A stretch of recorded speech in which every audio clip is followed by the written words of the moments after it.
अगर आप इजाजत दे तो मैं चुटकुला सुना दूं थोड़ा सा। ज़ाहिर है आपने काफी टाइम हो गया संजीदा। एक आदमी को ख्वाब आया, जो इंजीनियर अली मिर्जा की जो दावत चल रही है ना, हाँ, उससे जो मैसेज मिल रहा है कि कितने आदमी जन्नत में जाएंगे, उस पर आई है चुटकुला। वो एक आदमी ने ख्वाब में देखा कि जन्नत में दाल चावल खिलाए जा रहे हैं। उसने फरिश्तों से बोला ये क्या है? फरिश्तों ने बोला 4 आदमियों के लिए देख पकाए क्या? तो इंजीनियर अली मिर्जा ने जो इस्लाम पेश किया है ना, 4-6 आदमियों के अलावा को बचता नहीं है जो जन्नत में जाएगा। तो हमारा तो एक सिलसिला है, सदियों से चला आ रहा है। तो हमारी तो दुआएं हैं कि हम अल्लाह हमें बुजुर्गों के साथ उठाए, और अदखिलनी बिरहमती का फी इबादी का सालिहीन, पैगंबरों की दुआएं हैं, अल्लाह हमें अपने नेक बंदों में शामिल कर ले। इससे पता चलता है नेक बंदे होलसेल के हिसाब से रहेंगे। अल्लाहुम्मा हदीना फीमन हदैत, हदीस में दुआ सिखाई है, अल्लाह तेरे जो हिदायत याफ्ता लोग हैं ना, एक हुजूम है उनका, मुझे भी उनका एक अदना सा फर्द बना ले। तो होलसेल के हिसाब से अल्लाह वाले बुजुर्ग रहेंगे। मार्केट से इतनी जल्दी शॉर्ट, जब बुजुर्ग शॉर्ट हो जाएंगे ना तो क़यामत आ जाएगी। तो और बाकी जो उन्होंने इल्ज़ाम लगाया कि अकीदे ख़राब कर रहे हैं, तो कोई अकीदा बताएं कौन सा अकीदा है जो हम। मैं अभी उस पर आता हूँ। हाँ ज़रूर, मैं उस पर आता हूँ। अच्छा, वो बोरे वैसे कहाँ हैं जो आप लेके गए थे? वो बोरे भर के देखें, जब भी कोई कहीं बोरा लेके जाता है ना, वापस आके उस बोरे को खाली करके उस चीज़ों को अपनी जगह रख देता है। तो ये सारी किताबें आप देख रहे हैं, हाँ, ये बोरे से निकली हुई किताबें हैं जो हमने अलमारी में दोबारा फिट कर दी हैं। अब ये नहीं हो सकता कि मैं जहलम में गया हूँ, वो नहीं आया हूँ किताबें के बोरे लेके और मैं बोरे संभाल के रखूँ आसार कदीमा के लिए, ऐसा कहीं भी नहीं होता। अच्छा, अब वापस अकीदे पे आने से पहले सिर्फ मुझे ये बता दीजिए कि आपको बुनियादी इख्तलाफ क्या है इंजीनियर मोहम्मद अली मिर्जा साहब से? इंजीनियर अली मिर्जा से इख्तलाफ ये है, प्रॉपर आलिम नहीं है और मिस्टेक इल्मी बहुत ज़्यादा करते हैं, थोड़ी नहीं। कोई एक गलती होती ना तो इंसान कहता है गलती हर इंसान से होती है। कुरान मजीद गलत पढ़ना, खुला के मसले में कुरान की आयत का तर्जुमा गलत। मौलाना इमरान सफदर साहब हैं कि यूट्यूब पे आप सर्च कीजिएगा, उनका काम यही है इंजीनियर की गलतियां निकाल के वीडियो बनाना। इतनी ज़्यादा उनकी आप क्लिप मिलेंगे ना आपको, आप हैरान हो जाएंगे कि यार ये बंदा कोई कभी तो कुछ ठीक बात कर ले ना। तो कोई एक चीज़ नहीं है जिसको हम कहें, इतने चैलेंजेस, बड़े बड़े चैलेंजेस, जो ये रफुल दैन पर चैलेंज, और ये हदीस 2812 का किसी के पास कोई जवाब नहीं है। अशरफ अली थानवी ने अपने नाम का कलमा पढ़ाया, ये मैं आगे करने तो ये सारे चैलेंजेस का जब आपको जवाब दिया जाता है तो आप जवाब क्यों पी जाते हो? और ऐसे बहुत सारी चीजें हैं।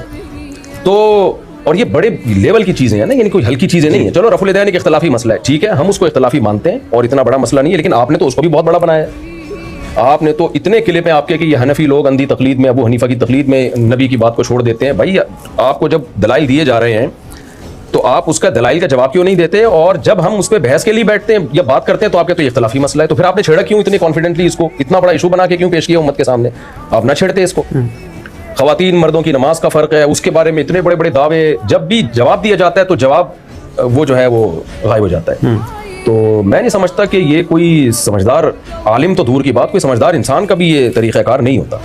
आपका मतलब है कि इंजीनियर मोहम्मद अली मिर्जा साहब समझदार इंसान नहीं? बिल्कुल नहीं।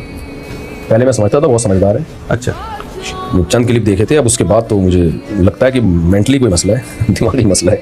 मोहम्मद अली मिर्जा साहब जी जो दावा करते हैं वो किताबों से बुकिश नॉलेज है, दावा करने पर गवर्नमेंट की तरफ से कोई पाबंदी नहीं है।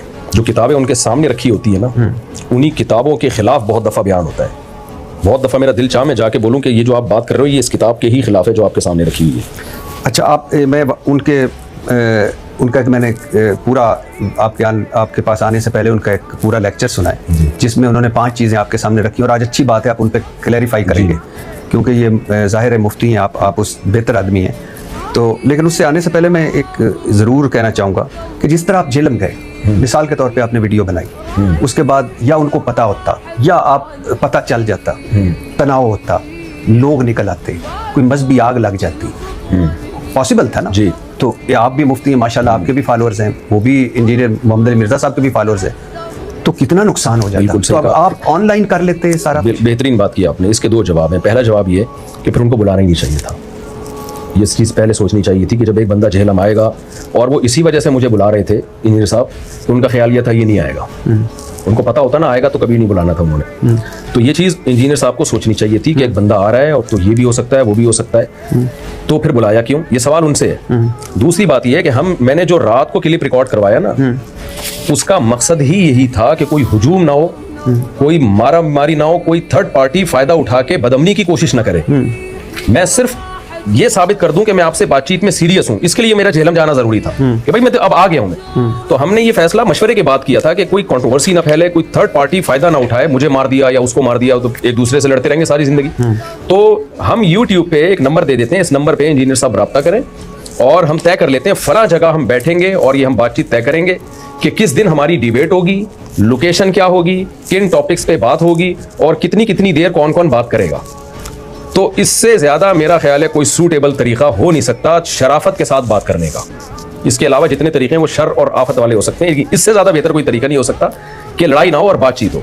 तो मैं चूंकि बातचीत करने में मुखलिस था इसलिए मैंने ये तरीका इख्तियार किया। अगर मैं बातचीत करने में मुखलिस ना होता ना, मैं वहां जाके ऐलान शुरू कर देता झेलम के चौक पे खड़े होकर, निकल भाई तू बाहर, फिर मुझे होना था पट्टेबाजी होती है। हाँ डेफिनेटली जी, तो ये नहीं किया ना हमने, इसी वजह से नहीं किया। तो जब ये वीडियोस आपके सामने आई तो आपके जो बड़े उलमाए उनमें से किसी ने आपको कोई सराहा हो या कोई तारीफ की हो या कहा ऐसा ना किया करें?